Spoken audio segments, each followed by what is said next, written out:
All right, good afternoon. And I'd like to bring the regular afternoon meeting of the Township Planning Council to order. And the first item is the adoption and receipt of the agenda items. Could I have a motion, please? Councillor Whitmar, second by Councillor Davis. All those in favor, show of hands. Opposed, and that carries unanimously. Move on to the adoption of minutes, the regular afternoon council meeting of April 1st. Councillor Ferguson moves, Councillor Kuntz seconds. Any errors or omissions? All those in favor? Opposed, and that carries unanimously. And I need a motion to resolve into special close for the items on the agenda. Are there any? There's no on-table items, no. So, motion, please. That's yeah. There is on-table item. Yeah. So sorry. Thanks for that. So the items on the agenda and the on-table. Councillor Whitmarsh moves. Second. Yeah. Second. Councillor Woodward. And Councillor Woodward, do you have an item? Yeah, I don't know if you can do it here or do it inside, but whether to vary the agenda order, because I need that one item at the end. We can vary it inside. Okay, yeah. Thanks. Councillor Davis? I had, I think it's a Intergov? It would be the bylaw, a bylaw. So legal. It would be intergov, I guess. Legal or a legal item, or is it to do with other levels of government? It's But legal and intergov, and we'll figure it out. okay. Yep, legal. Okay. Legal and intergov. Okay, so with that, I'll call a question. All those in favor? Opposed? And carries. We now move into special closed. The Langley Emergency Management presentation moved to the next meeting. Right. So if I could have a motion to move to amend the agenda. Councillor Ferguson moves it. Seconder? I have a seconder. Seconder. Councillor Whitmarsh. Show of hands. All those in favor? Opposed and carried. So we just amended the agenda to put that over. Okay, so now we move on to reports to council. And F1 is the Early Adoption Initiative Mass Timber Construction report. And a very interesting report on 12-story wood frame buildings. If I could have a motion, please. Councillor Whitmarsh, second by Councillor Woodward. Discussion, Councillor Richter. Yeah, I'm wondering if there are any cost or liability implications for council on this. Mr. Seffi shaking his head in the negative, so. No, Your Worship, there aren't any. Okay, thank you. Thank you. Councillor Arneson. Oh, I just noticed I got a new microphone. No wonder it works so well. Thank you, Worship. Through you to staff, maybe to Mr. Savey. I noticed when I read the staff report that the carbon footprint of the wood construction is quite a bit better than other types of building materials. And so I'm wondering, does the township currently have any consideration to use this in some type of incentive program? I know we have a green incentive program, but I think that's for building renovations and conservation of energy. I just wondered if this would fit into one of the categories we currently have.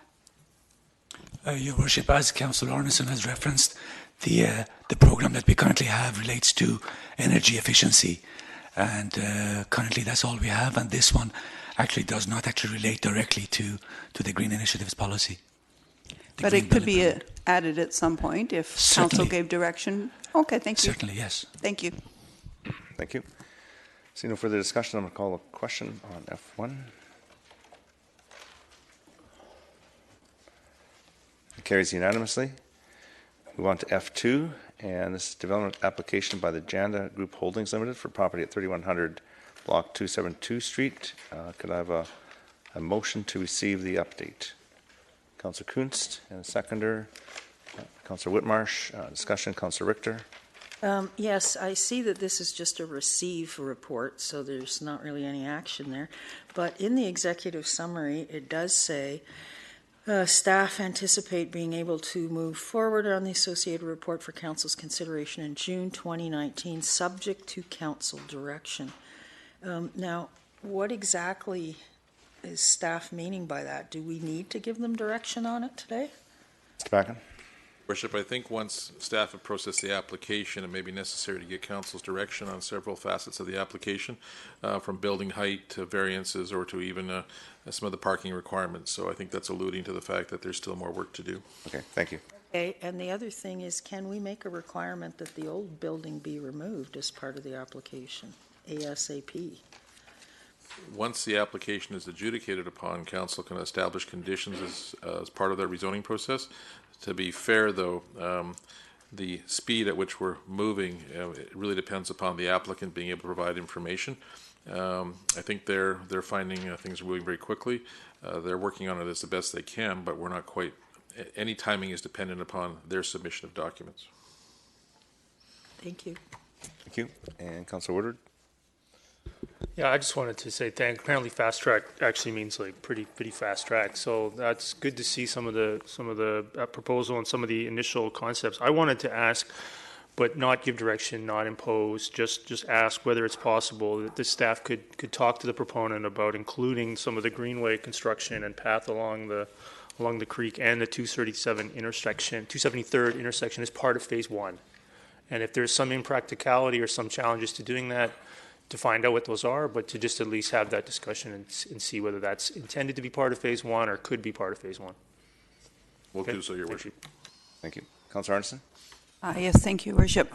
Just a couple of points. I know that Council received some emails regarding concern about the creek, which have been responded to. I just want to make sure that we're underlining the fact that during the demolition as well as the construction period, that every care be taken to make sure that the creek and its riparian area are protected. But I also did have another thought, and maybe it could be passed on to the proponents, but I see that they're here already. So the idea is that if they would wish to consider the information that was contained in the last report, perhaps about timber construction, maybe that would be something that I'd be interested in hearing back from them, and maybe through staff to find out whether or not that would be something that they could be willing to consider on their site based on what they're trying to achieve there. Thank you. I think that will happen. Councillor Ferguson? Thank you, Mr. Mayor. I think that the public has been waiting a long time for this, and I think it's a big step in the right direction, and certainly that it wasn't that long ago where they had a public information or just maybe an information meeting in which the public was invited to go to the Alder Grove Kinsman Community Center and the library for a review, and I think it was well attended.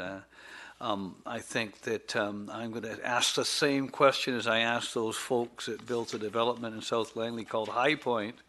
It was a huge project, and it involved bringing sewer and water and other services down. And my question was, can you do it and will you do it? And I think that's the question of the day. I guess the proof will be as time goes by and they're able, I see they're in the audience, they'll be able to understand that that's a question. It's a difficult site to do. It's a big project. It involves an awful lot of effort, money, and time. And certainly it's good to have it before us today, and my question will be, will you do it? And good luck to you. Thank you. Thanks. Okay, with that, I'll call a question on F2. It carries unanimously. And F3 is fast track status for development applications fronting arterial roads in Willoughby. Now, this motion, I think, requires a little bit of order and division. So basically, the first motion, we'll take it in 3 motions, will be the first paragraph where it goes up to the word report for information, period. Then the second one will drop down to therefore it be resolved that staff are hereby directed, and it explains it there. And then we'll go back to the third motion, which will be, should it decide to proceed with this concept, direct staff to prepare a public information document based on the definitions parameters. Is that, Mr. Backen, that's sort of what we discussed and how to break it up? That's correct, Your Worship. The flow wasn't very good. We apologize for that, but it's because we're trying to do 2 things at once. So just to reiterate, we're first going to receive, then we're going to adjudicate upon the actual substantive issue, which is to process it by way of the fast track, and then if we are going to process it by way of the fast track, to come back to the advertising or public notification. Okay, thanks. So just going to take a motion on the first part. It's just the receipt. Could I have a motion, please? Councillor Woodward, second by Councillor Kunst, and discussion on receipt. Seeing none, I'll call the question. That's F3. It carries unanimously. So now we move on to the motion in number 2, which is therefore resolved. That's the bottom paragraph, and it extends on to the next page.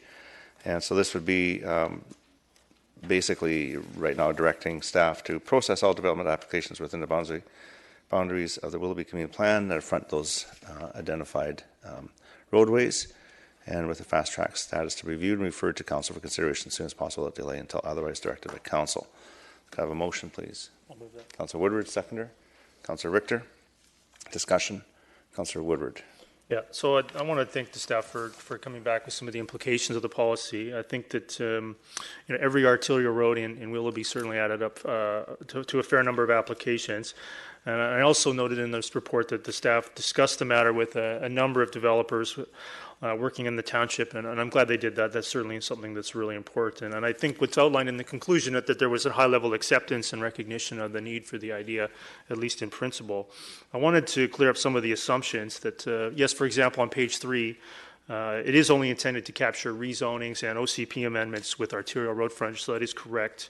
Also intended for in-stream applications as well. They would have the same status as a new one.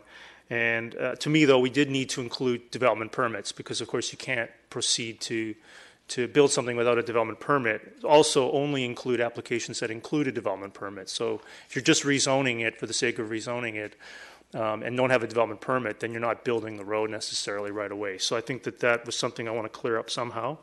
And also building permits, I think we do need to include building permits because if you're fast tracking the approval but not fast tracking the building permit itself, it's pretty hard to build the road without the permit. So the comments about quite a few applications amount to fast tracking too much, therefore nothing's fast tracked. I think to take those pretty sincerely.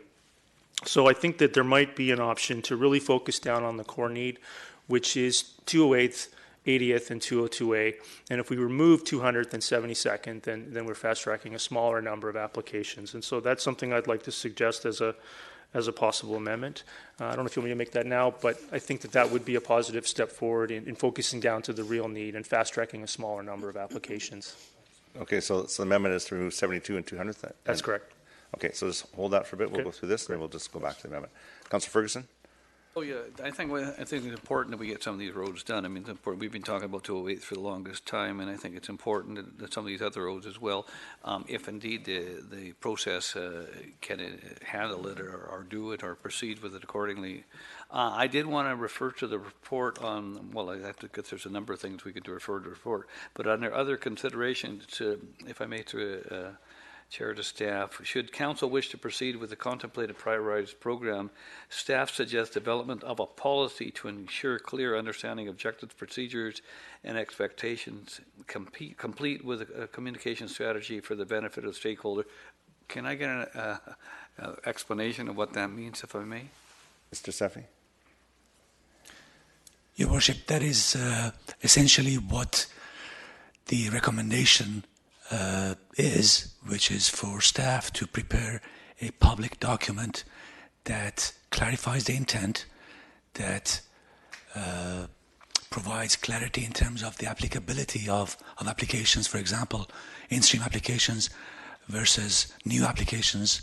It provides information regarding what that actually means to fast-track something. It doesn't mean that we allocate more staff to something, but rather something takes priority over other applications. So those things that are needed to be clarified, staff suggests should be done as part of a policy or a public document. Okay, thank you, Mr. And just supplemental, have we any idea when we might indeed see something like that, if I may? Your Worship, depending on council direction, that could be done as quickly as next meeting. And doesn't have to come to council. It could be something that council feels it's appropriately approved at a staff level, which the administrator can approve. Thank you. Thank you. Any other discussion? So prior to going to your amendment, I just want to say, as it stands, I found it difficult to support, but with taking out some of the streets, I think it's more acceptable in that I agree, fast tracking that's most of the development, and then we're eliminating some developers who are off that grid and they're getting to the back of the pile. I don't think that helps either. To me, I think we just focus on 208 and 80th Avenue. Those are the major east, west, north, south thoroughfares right now which are impacted. And maybe staff could come back in 6 months and give us a report on how that's working so we could further analyze it. That way we're not, it's a smaller number.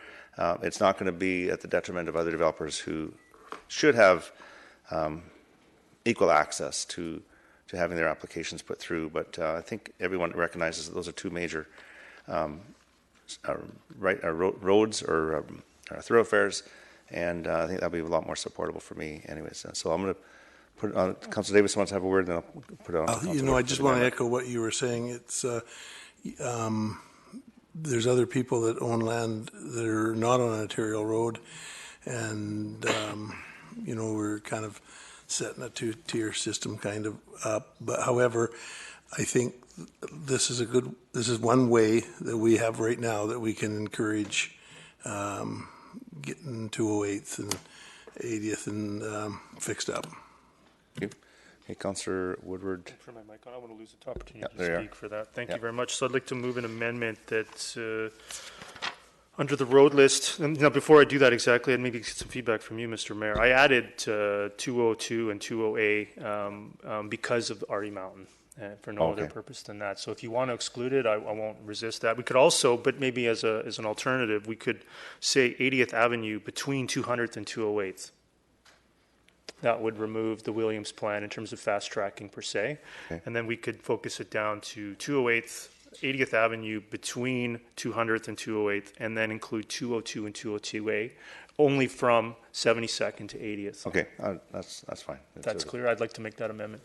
Okay. Moved by Councillor Woodward, second by Councillor Ferguson and staff. Did you get all of that? Unlikely, Your Worship. So we're going to slow it down, and we're going to make sure that we're clear. So I believe it's 208th Street in its entirety, from 200, 208th, 208th Street. No, it wouldn't include Brookswood, Mr. Backen. So we would want to 208th focus that Street. down. Yeah. 208th Street from, That's going to change our mapping, so we'll get back that's to you. right, yeah. So in the Willoughby. 208th Street in Willoughby Committee Plan. Yes. 86th Avenue still No, remains. 86 removed, yeah. Gone. So 80th Avenue from 200th to 208th, Okay. So 72nd, 200th is gone. 86th Avenue is gone. gone, yeah. Okay. 80th Avenue then between 200th and 208th. Yep. And 202, 202A between 72nd to 80th. Okay.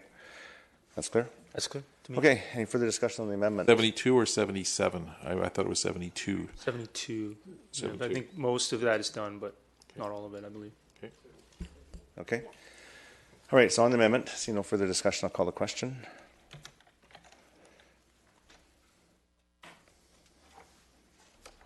It carries unanimously.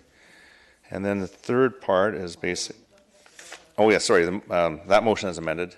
Councillor Woodward, I'd like to potentially amend it again. okay? fine. Sorry about that. But where it says, I just want to clarify, because the staff report did differentiate between development permits, rezonings, and building permits, and I would like to ensure that all three are included, so that if you have a rezoning with a development permit, means you're actually probably going to build the building, probably, we don't know for sure.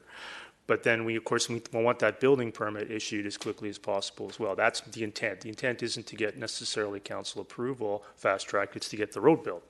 And so we would need to include building permits within that definition. So that amendment proposed potentially would be all development, including with development permits and building permit applications, if that, something like that, maybe they. Your Worship, can I just provide a bit of a commentary as to why staff did not include development permits and building permits?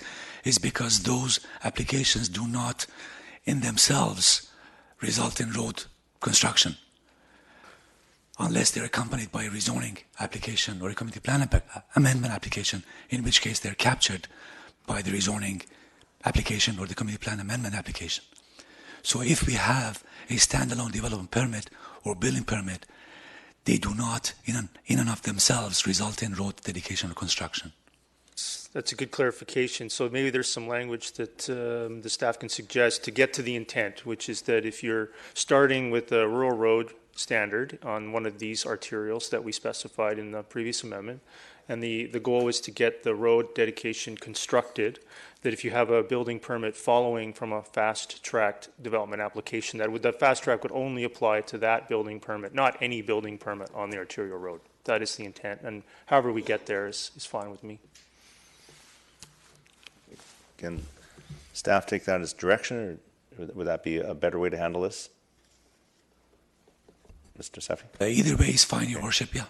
I think it's. I mean, I think that direction's great. I think it's also important, though, that we clarify that, sometimes we're seeing good, some good delays in some of these building permit applications, and we can fast track the approval process. But then, if we have a building permit that's grinding its way through the building department and the review of that building permit, that would also, we'd want to speed that up so they could get underway into construction. So, but of course, if you're building a house on brand new house on 208 between 72nd and 66, we don't want to fast track that. So the intent is only if it's with one of the rezoning or development permit applications to widen that road.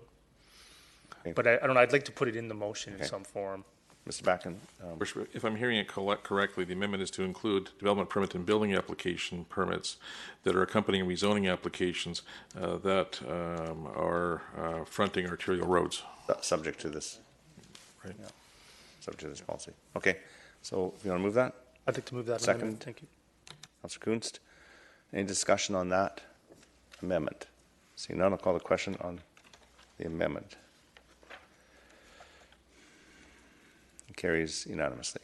So now we're back to the motion as amended. Councillor Ferguson, you're on I the think the list. staff answered my question. Okay, Thank you. thanks.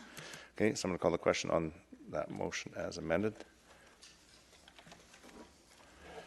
Carries unanimously. Now we're on to the third part. Could I have a motion, please? That's the direct staff. Can I have a motion, please, on the third part? That's okay. The third part is, and should it decide to proceed with this concept, direct staff to prepare a public information document based on the definitions and parameters outlined in this report to ensure clarity. Councillor Kunz moves. Second, Councillor Woodward. Discussion, Councillor Richter. Do we, as Councillor Ferguson raised, the report actually says policy. Should we add the word policy in there instead of document? Right. And should it decide to proceed with this concept, doesn't say policy. Where we say? Or document. Prepare a public information document, not a policy. I think it's clear. Is that what you're talking about? Sorry. Yeah, but Okay. in the report, On the report. staff says development of a policy Okay. to ensure clear understanding. Mr. Backen? Policy, I think, now is in place by council's resolution. This document is really saying that should we proceed to advertise this by way of creation of a public information document. More for education.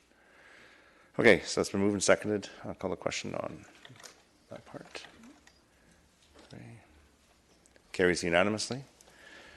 Okay, move on to F4, Drainage DCC Front-Ending Agreement, South Brookswood Infrastructure Incorporated. And there's a motion there to receive and to authorize. Could I have a motion, please? Councillor Ferguson, second. Councillor Whitmarsh. Discussion, Councillor Richter. Yeah, I'm a little concerned about this, about us putting this through right now before the neighborhood plans have been developed by the advisory committees and brought to council. So I'd like to ask why we're pushing this through and what exactly is the South Brookswood Infrastructure, Inc.? Mr. Seffi. Your Worship, perhaps in reverse order, Brookswood Infrastructure Inc. is a legal entity that several of the developers have formed in order to assist each other to share the costs of the servicing.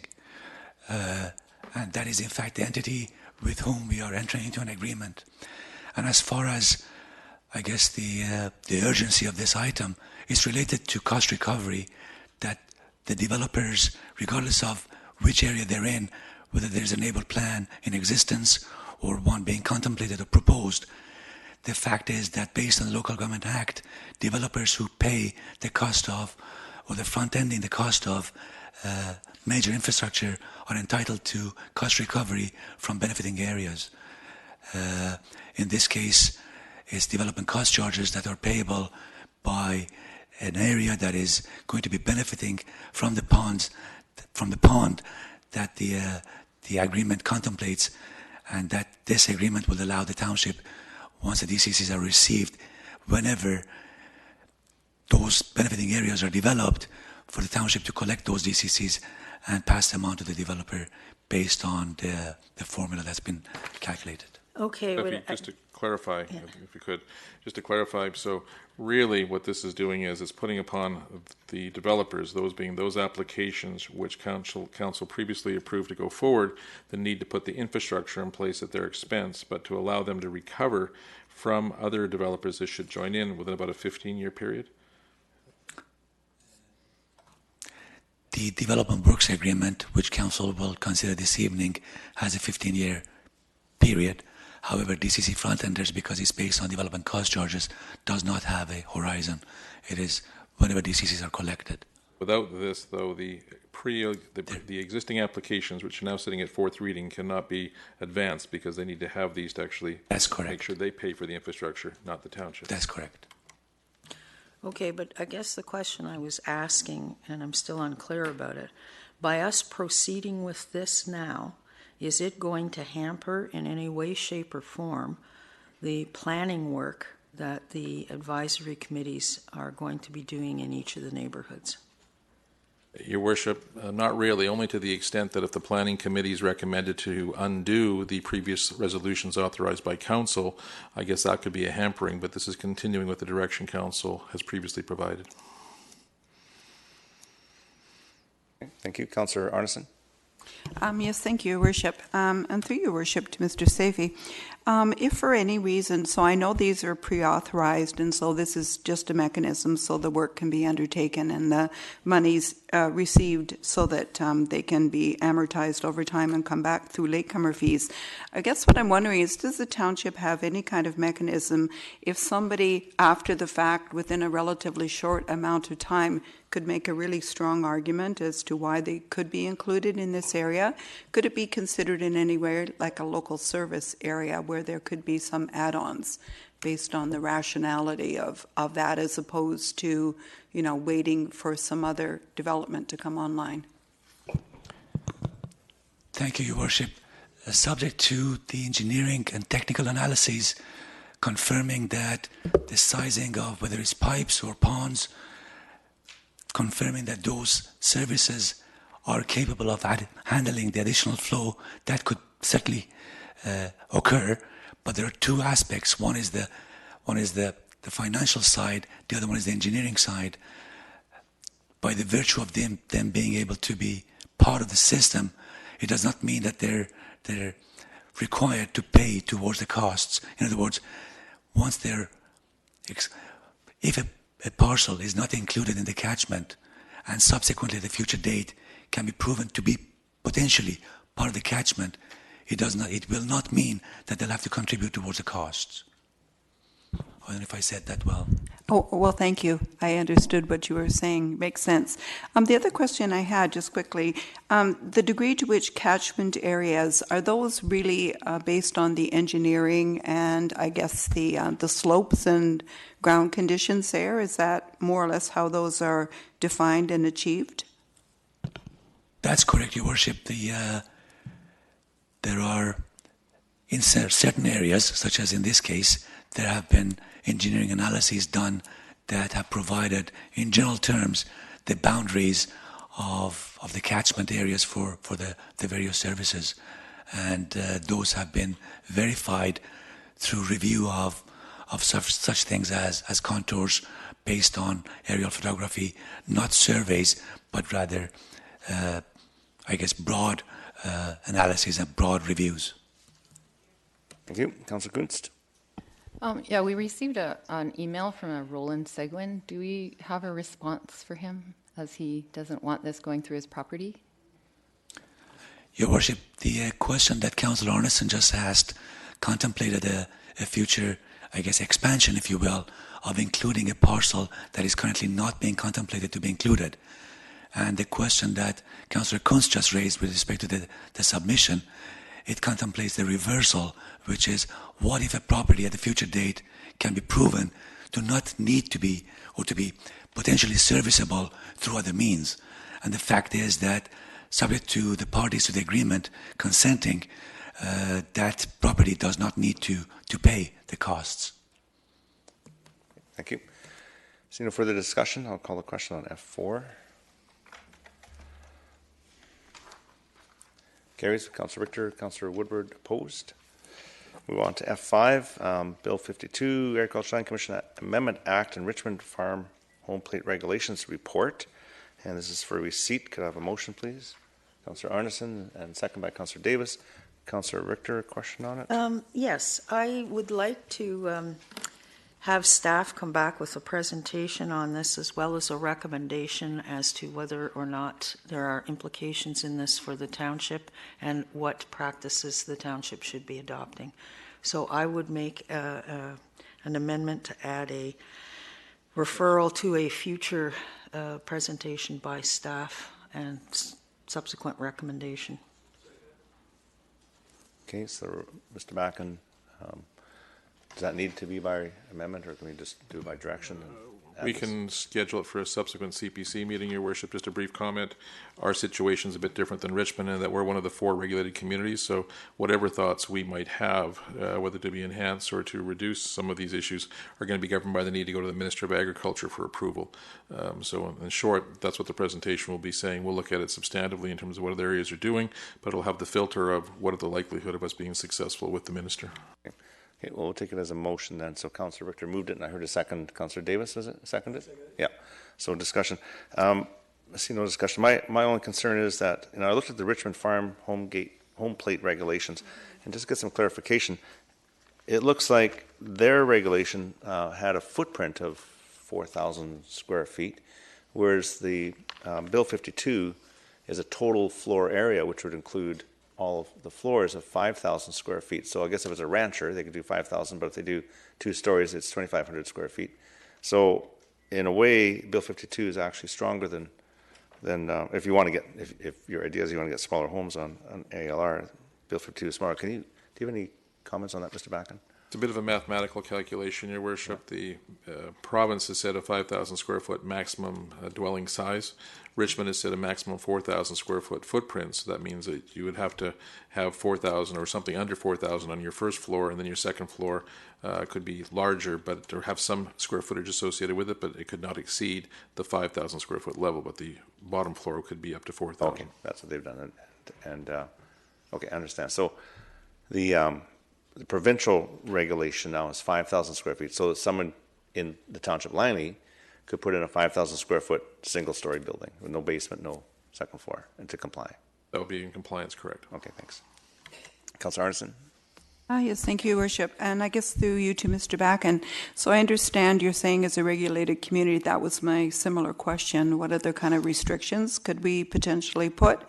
But I'm wondering whether or not we could look at some of them which really, from my perspective, don't impact necessarily, like the footprint, because the city of Richmond, for example, had height restrictions. That really shouldn't really influence, I assume, whether or not, what the footprint is. It's just the height. How do we know somebody doesn't want 5 stories if you have a little skyscraper there? With the maximum footprint that now exists, we have our zoning bylaws that cover such things as site coverage and setbacks, and I believe height's also a factor. There's height in the zoning also. Okay, so that's irrelevant. Okay, well, I'd prefer if we could have the Richmond farmland housing regulations, but I assume that that's not going to happen, so thank you. Okay, so on the referral, I think it's, certainly has merit to have a presentation, but for me, the report basically said it all. We don't have the ability to change it, and I know our plate is pretty full when it comes to CPC agenda items. This requires staff to come up with more information, so I'm not going to be in favor because basically I think the report itself was very complete. So with that, I'm going to call the question on the referral, or on the amendment to add the receipt, and then also to add this on a future CPC. So it's F5 on the referral.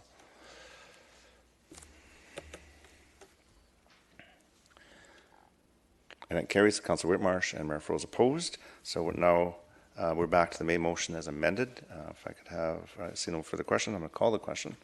Main motion as amended. It carries unanimously. And move on to F6, Agricultural Land Commission application number 100315, Fort Langley Aviation Limited, 23600 block of River Road.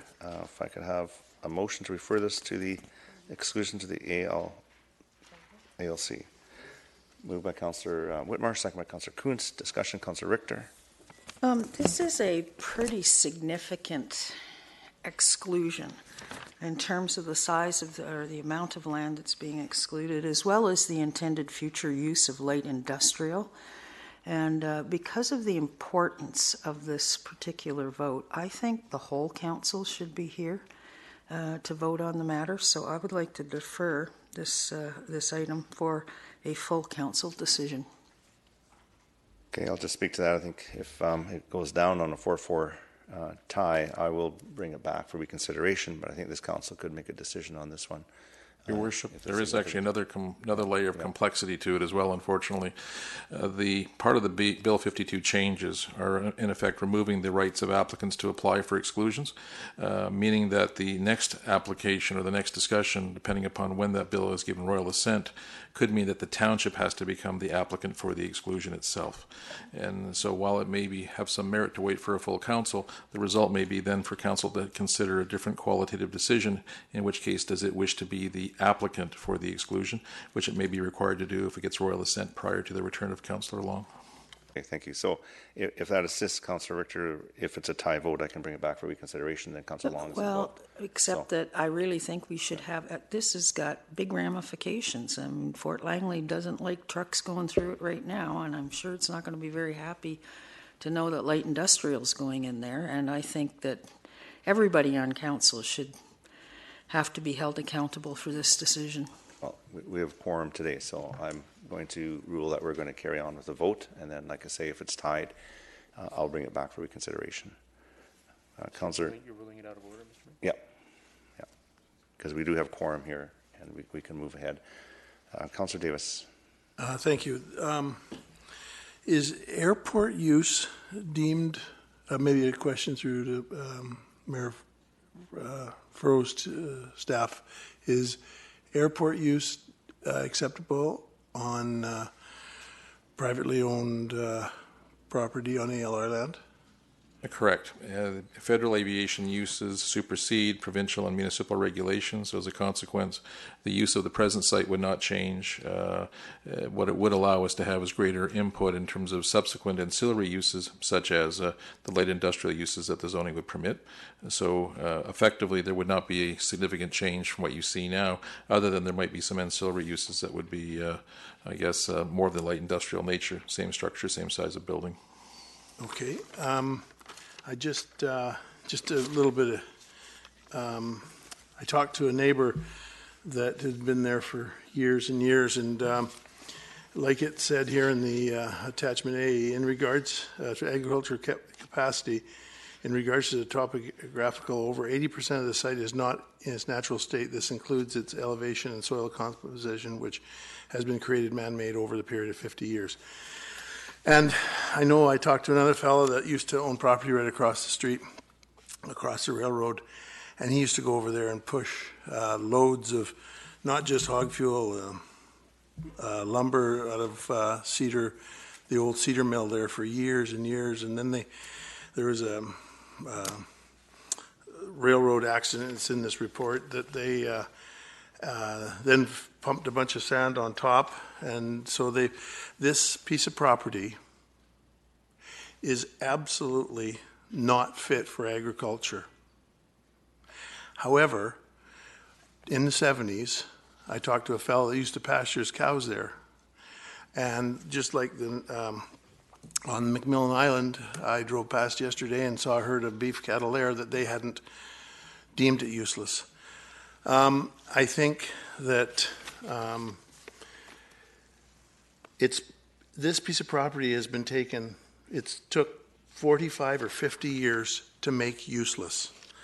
I think if we let this out of the ALR, I think this will open the door for everyone that has a piece of property in ALR to ruin it, deem it unfarmable, and then they'll want it out.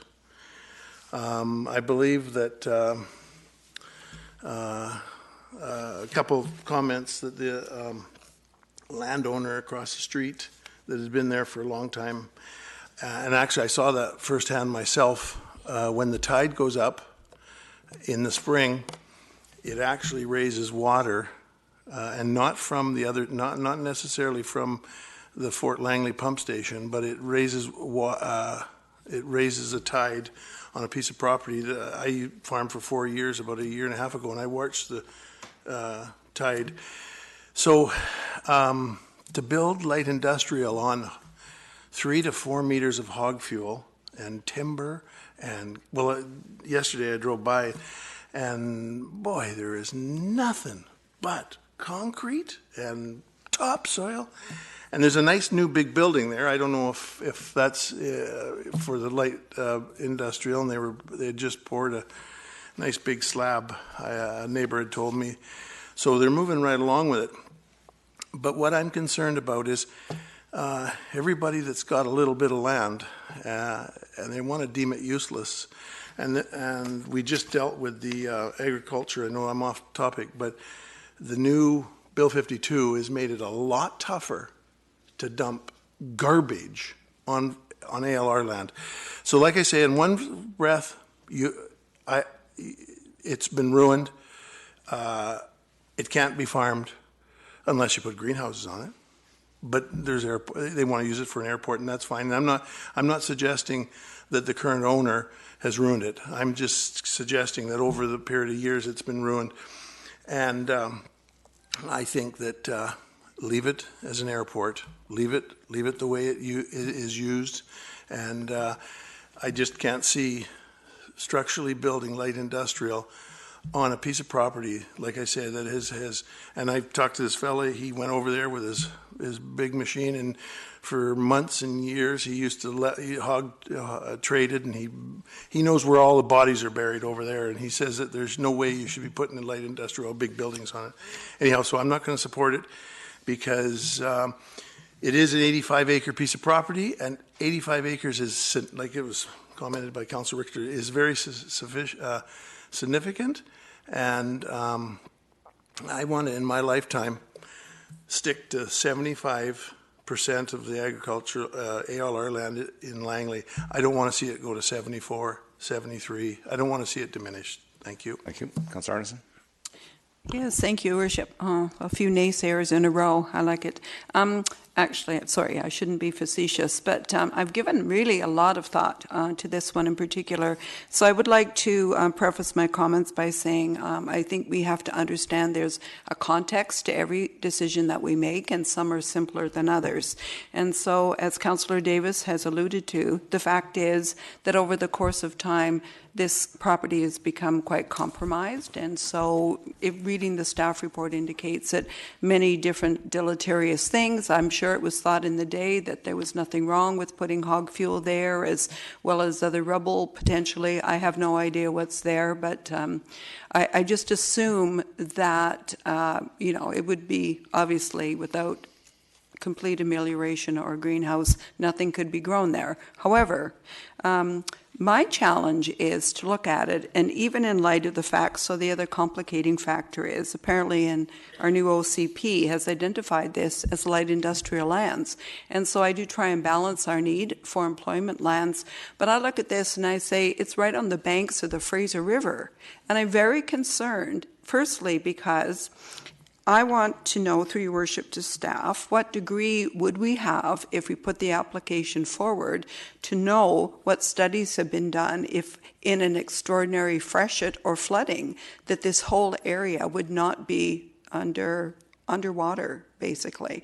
Because I see a huge difference between the current use and what the proposed use is. Because if you have fixtures there of industrial buildings, basically on a floodplain and right on the banks of the river, I would be very concerned about, our issues. Not that the township would be liable, but is this really a judicious use of our land right beside the river there? So that's one of the primary concerns that I have, because if that were to be the case and the bank became undermined, probably we'd have a lot of pollution and a lot of property loss if that were to happen. So I'm just wondering if that could be a consideration if it were to come back to us for council's consideration with respect to light industrial use there. Back. Your Worship, valid concerns given the nature of the property. However, I guess I begin by saying with its use right now as being aeronautics, we have virtually no jurisdiction as to the property itself.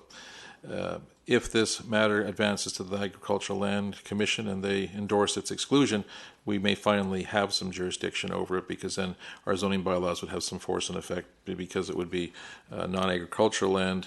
The airport could remain, it could all be altered, it could do whatever they wish it to become, but there then have to be compliance, and that could be such things as armoring the banks, which I believe is already done, or providing a better geotechnical analysis as to the soil conditions, and if they're going to be putting structures in place, getting the necessary permits for non-aviation uses for what's going in place.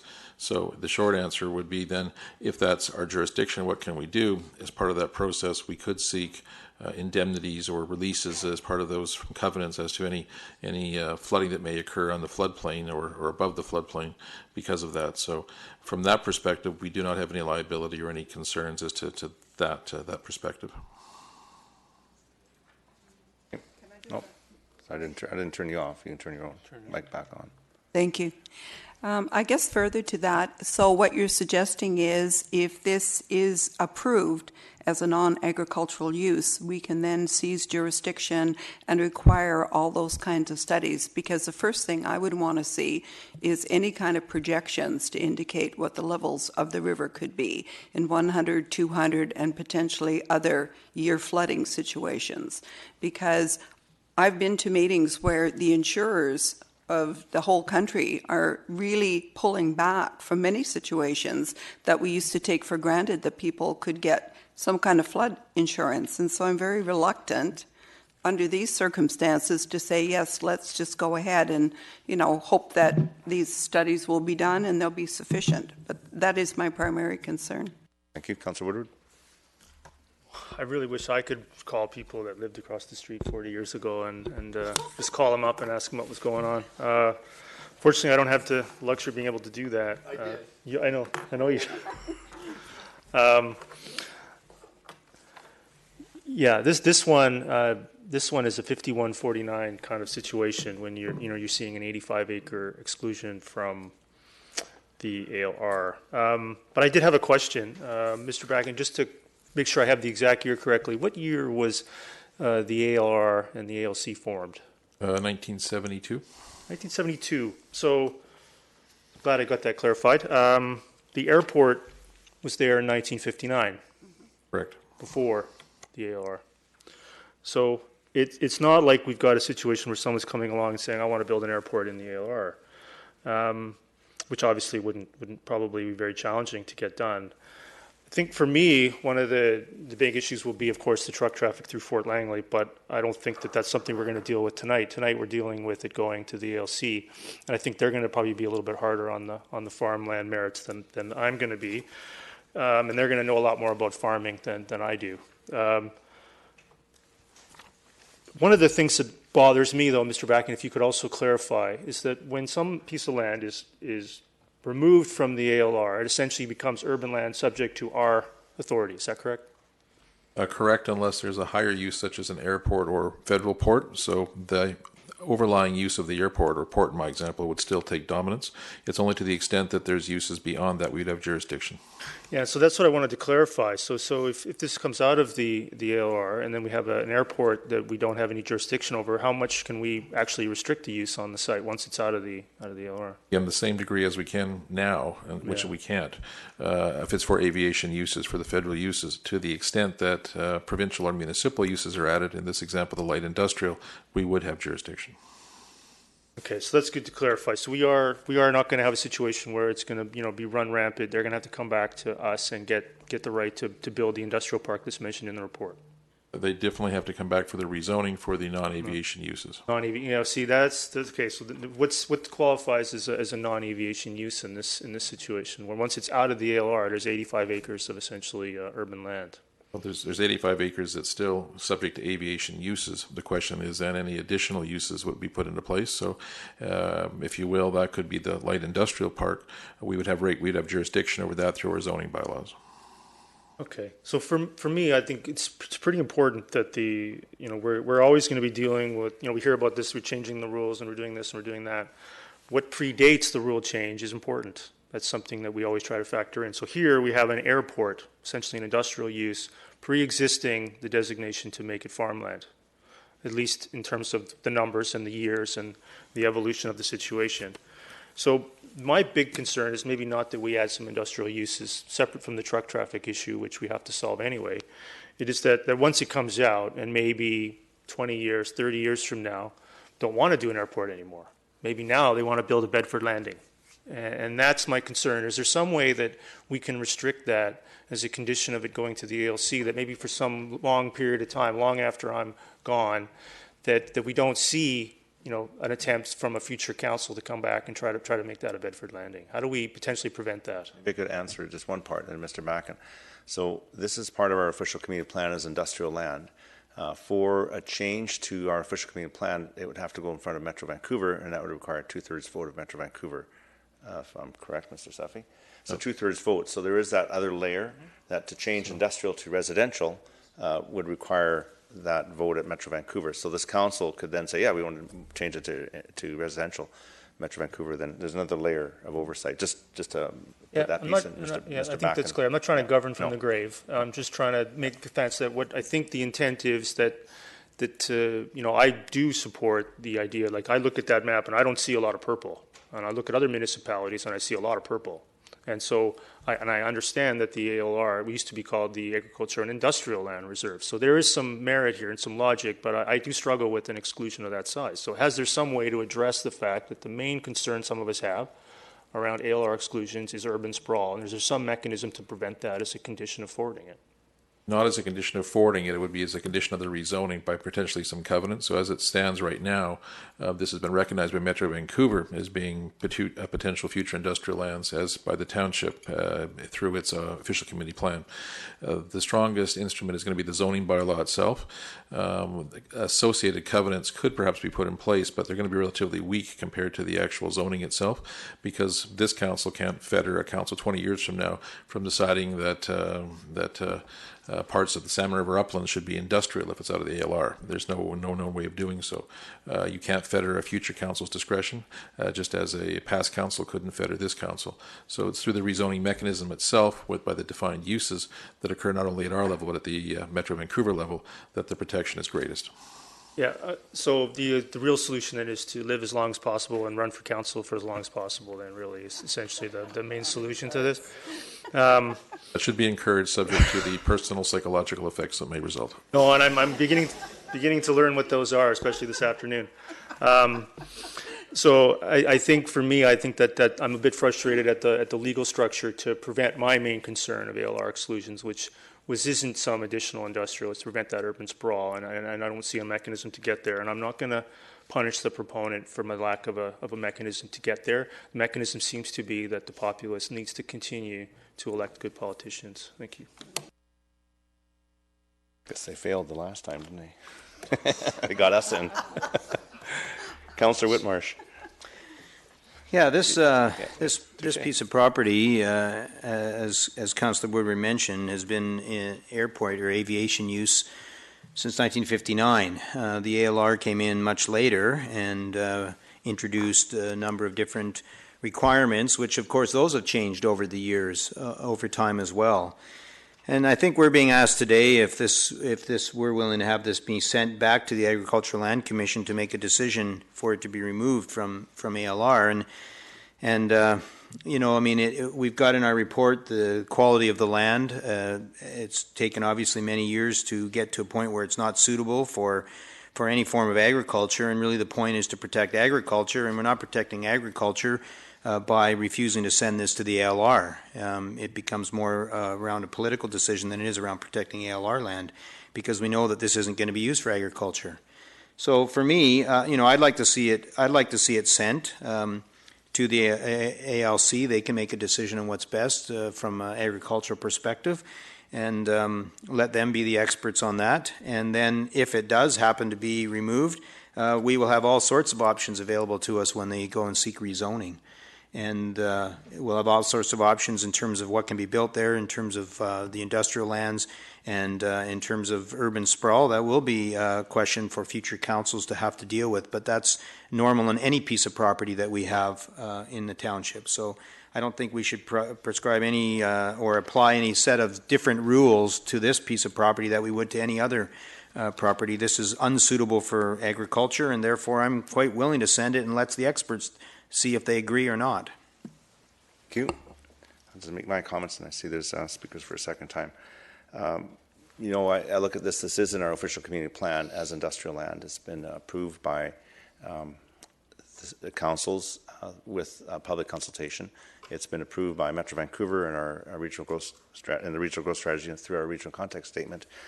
The Agricultural Land Commission, or the Agricultural Land Reserve, when it was formed in 1972, they drew a line around land and said this is agricultural land reserve. But they also have in the legislation the ability for pieces of land that really shouldn't be in that agricultural land reserve to be excluded or put into other uses when they review it. And that, I think that's an important thing to remember. That is part of it. You know, not every piece of land that was, the line went around is agricultural land. This is obviously not agricultural land. It is a different designation. And I would, as Councillor Woodward said, I would like the Agricultural Land Commission to rule on this. If they come back and say, no, they're not going to exclude it, it's still going to carry on in this form. It's not going to change. They're not going to start planting blueberries on there. It is a very unsuitable piece of land. So I think this adherence to every square inch is sacred just because they drew a line around it in 1972. I don't agree with that. If this was an exclusion for across the street from here, I would be with Councillor Davis standing there in front of the bulldozers protesting, ensuring that that prime agricultural land remained in the agricultural land reserve. But this one is a different piece of property, and for that reason I will support this moving forward. And the other point is riverfront industrial land is disappearing in the Lower Mainland. If you look at other areas where urban sprawl has happened along the river and good industrial land along the river has been eaten up by residential lands in south East Vancouver, other municipalities, that's a bit of a shame because we're losing those important employment lands. And this is Fraser River frontage, and who knows what the use will be in the future. But I'm certainly going to support it and take it to the Agricultural Land Commission, or support it to going forward. Thank you. Councillor Woodward. Yeah, I want to add to my comments that it's also important to note what I didn't say. It doesn't mean a thing to me that the land today can't be farmed. It's not a basis for my personal decision on something like this. Land can always be remediated. Something might change. Technology might change. You can put a greenhouse on there. So that's important for me to note that really the issue is urban sprawl and some of the particulars around the fact that it's an airport. And for me, going forward for some of these, if other ones come, and the rationale for this today has nothing to do with the state of the land at all. It's not a factor for me. Some of the other things that I idolize are factored, and if we can't go around excluding land where everybody says it can't be farmed, that's not something that I stand for. Thanks. I agree with that too. All right, I'm going to call the question on F6.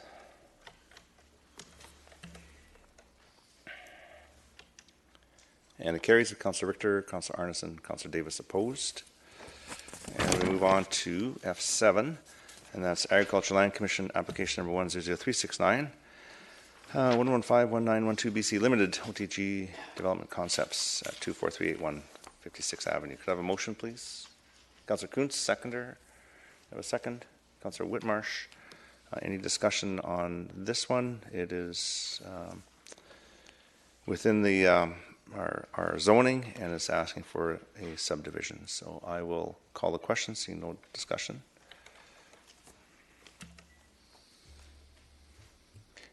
And it's defeated with Councillor Ferguson, Councillor Richter, Councillor Arneson, Councillor Davis opposed. Defeated on a tie vote. On tie, okay. And there's a good example of one that will come back with a full council. F8, hey, super senior admission fee. Could I have... Okay, Councillor Woodward wants to move it. Or do you want to move it? Councillor Woodward? I'll move it, yeah. Okay, it's moved by Councillor Woodward, second. Councillor Kunst. And so Councillor Woodward, speak to it. Yeah, no, this was my... And don't say super senior 65. No, my only interest was that you wouldn't qualify for it this term, Okay, Mr. Mayor. good. So Thank if we want to make sure that doesn't happen, I think 80 or 85 certainly accomplishes that. I think 85, I mean, I read it and I thought about it a bit more, and maybe in the 70s was not quite so super. I don't want to be called a super senior if I managed to make it to my 70s. So I thought that we could stick with the staff recommendation of 85. But I looked at this, and Councillor Richter, like she did Councillor Long, can correct me if my math is wrong. $5,000 implication at a 35% discount would mean that if we made the rate free for 85 and above, maybe the impact would be 14,000 or 285. Or one of the suggestions I saw was maybe make it $1. And so I did want to do something like that. We can wait if you want, but I think that I would like to just to make that a pretty substantial discount if you're 85 or over, either $1 or free, whichever discretion of the. You can hear from the others. Mr. Okay, Mayor, yeah. that's true. I just want to ask staff. So, I think it's Find that 14 grand. I think it's great. In 20 years I can apply. But I also think in 20 years I may not need this. And we do have a policy in the Township of Langley for people who are on limited income who can apply for support for our recreation facilities. And so my concern is, we're making I think it's great, have a reduction, but is it really necessary when we have a policy? So maybe staff could help me or help council understand what that policy is. And if someone's on limited income, can they apply? How hard is it? So someone who's a senior or anyone really who needs some assistance in accessing our recreational facilities. What's the process? Your Worship, if someone's in a situation of hardship, we try to deal with it in a private matter. So we ask that they approach staff. Staff go to usually a private area. They can have a discussion. And then depending upon the nature of the issue, it can be short-term or longer term, such as the season where the fees are reduced or provision is made for them to access the facility with little or no cost. So we have that provision. We are very careful in terms of its use because, of course, we don't want to see it abused, but it does exist. Okay, thank you. Just on that, I can support this, but I just want to say that, going further, I think there are programs. I can support the motion as it is, but there are programs for those that need it. So, Councillor Richter. Yeah, I would just like to request that the terminology in this report, as well as in any statement of fees going forward, be revised. I find the terminology somewhat offensive age-wise by when you're saying basically if you're an 85-year-old you're equivalent to a child, the way it's worded. So let's change the terminology, please.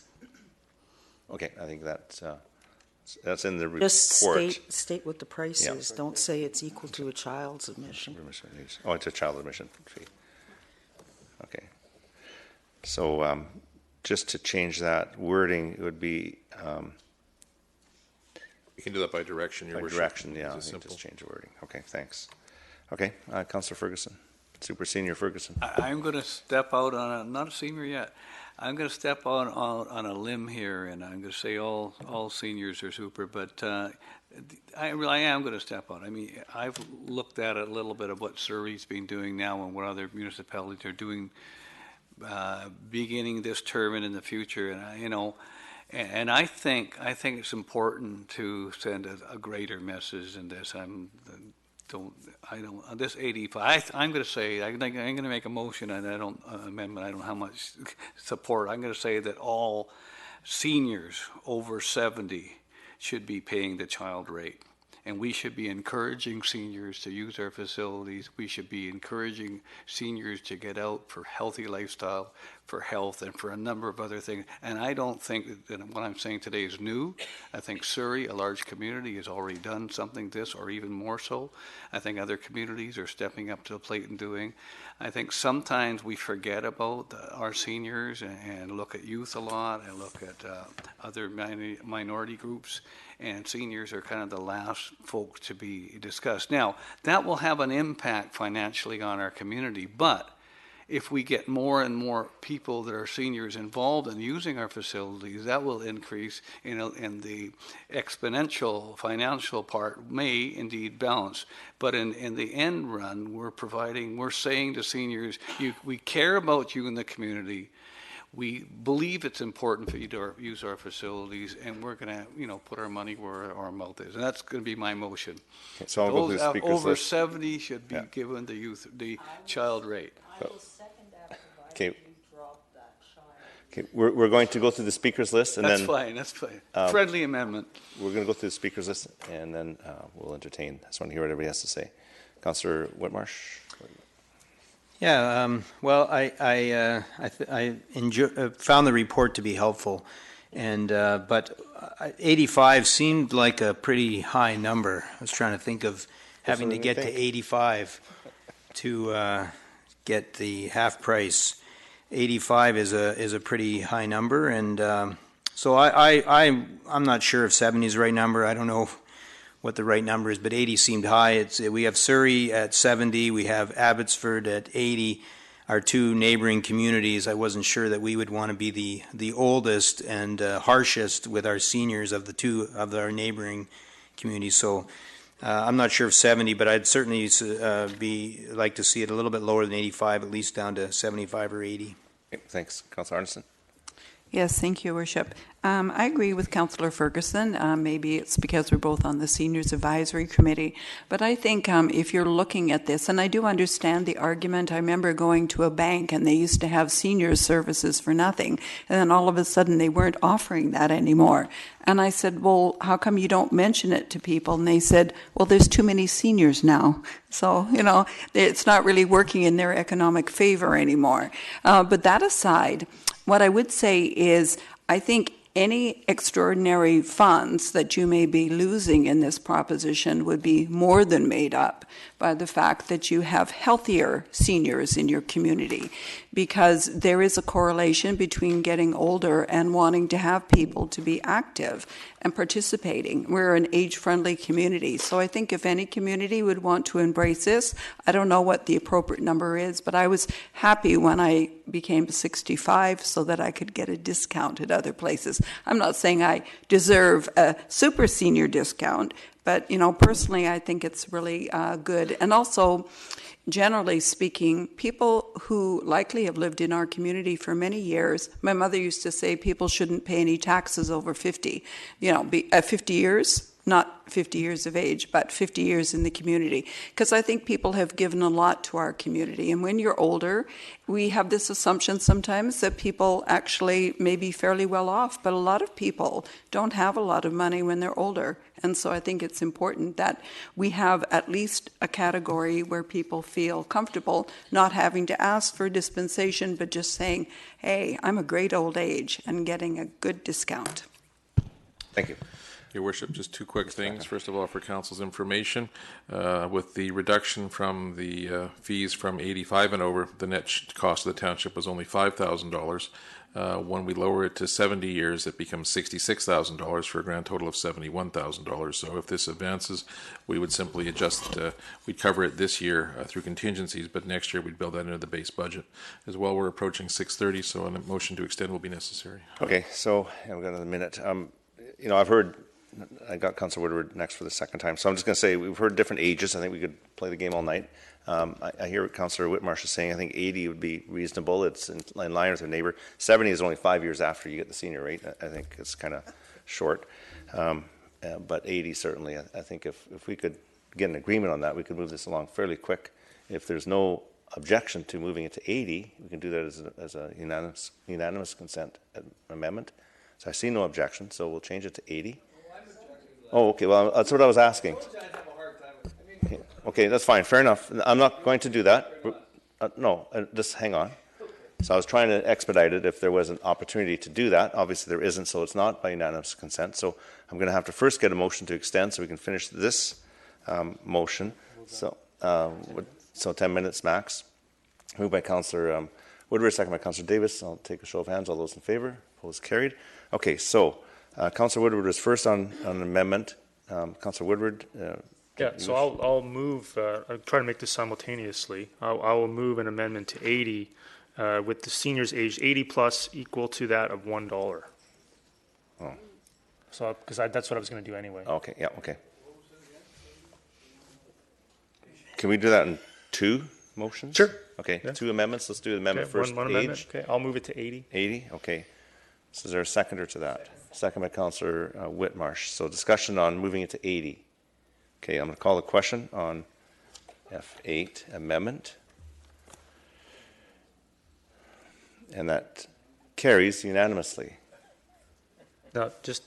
Okay, and now we're back to the main motion as amended. So Councillor Woodward, you have the floor still. Okay. Yeah. So I mean, I I'll make it free 80 over if we don't sense a lot of discussion. I mean, but if somebody wants a little bit of money, you can make it a loonie just for fun. But I think 80 free would be perfect, and then I got big incentive to try to make it to 80, That's right. which is unlikely. So what are you asking for, free or $1? Free, let's go for free. Okay. Is there a seconder to that? Councillor Kunst. Okay, I'm going to oppose that because I think there is appropriate amount of money here, and if there's someone who can't afford it, we still have a responsibility to fund our facilities. And I think what's here is fairly. Okay, I could go to $1. I mean, I'm not. Yeah, I'm not even $1. I'm not going to. support I wanted $1. to go the way it was. So, anyways, I'm just letting you know. Okay. So I'll call the question on that amendment. F8. Let's see. I'm going to give it all the way. Let's see. So Davis. And it's defeated on a tie vote. Councillor Whitmarsh, Mayor Froese, Councillor Arneson, Councillor Davis. So now we're back to the main motion as amended. Any further discussion? Councillor Woodward. Would any of the others besides Mayor Froese go for $1? Yeah. Okay, I'll move an amendment that we attempt a $1 fee for over the age of 80. There's a seconder. Yeah. Councillor Arneson, so I'll open that amendment. Okay, I'll call the question. See no discussion. F8. So Davis, Councillor Davis, are you voting? Oh, I'm sorry. And that carries with me opposed. There you go. All right, so no, we're on the main motion as amended. So the main motion is amended. I'm going to call the question. F8. That carries unanimously. And so, yeah, I just, Mr. Mack, Dave, staff, I think there's two things that come in, and then just exactly what Councillor Richter said. There's the correspondence and the minutes, if those could both be received. Why don't we get those through right now? There's, we'll go through the quick ones, and then we'll look at that. So let's hold off on that. We've got a couple of minutes. So G, correspondence, there's 2 items of correspondence. Could I have a motion to receive both? By Councillor Davis, second by Councillor Arneson. Discussion, seeing none, I'll call the question on G1 and G2. And there's no action on any of these. Minutes of committees, the H1 is Agriculture Advisory and Economic Enhancement Committee. Councillor Whitmarsh, second by Councillor Davis. Councillor Richter on the minutes. Yeah, I had a question why we would use the 4th floor for a small business pop-up, because who would see it up here? Wouldn't it be better down on the ground floor? Mr. Macken. Can explore that, Your Worship. I suspect it was just space. Space, okay, thanks. We'll take a look at that. Okay, I'll call the question on H1. Councillor Davis. Okay, carries unanimously. Now I'll move adjournment. Now I just want to query council. There are some pretty heavy lifting here, and then other than J4, which is just information, and J5, which is kind of a receipt thing. I'm wondering if we defer these to the next meeting, Mr. Back. What's our agenda looking like in a month? Because it's a lot of heavy lifting, and I think we're going to have a big evening one, or we could do that in the evening meeting, I guess, if we feel it's too late. It's your call, Your Worship. Okay. We can adjourn it to after the evening meeting, or we can just adjourn it to a later date. Well, let's adjourn it to after the evening meeting, and then that way, if it is late, we still have the opportunity to adjourn it to the next meeting. Okay, so Councillor Richter. I'll make that motion. Okay, so it's been moved and seconded by Councillor Kunst. Councillor Davis, just on. What if we, the problem is in our public hearing, what's more important, the public hearing? Because This will go after the public hearing. Is that correct? Oh, after the public? Oh, no, after the meeting. No, that's not what I'm hearing. Oh, sorry, after the meeting. Okay, so Right. yeah, and then at that point, we could decide if we want to just move the whole thing if it's going to be too late. Okay. Okay. So we'll leave that. There's a couple of things we could do quickly, but okay. So I'm going to call the question on that. Just show of hands. All those in favor. Opposed, carried. So the meeting's adjourned.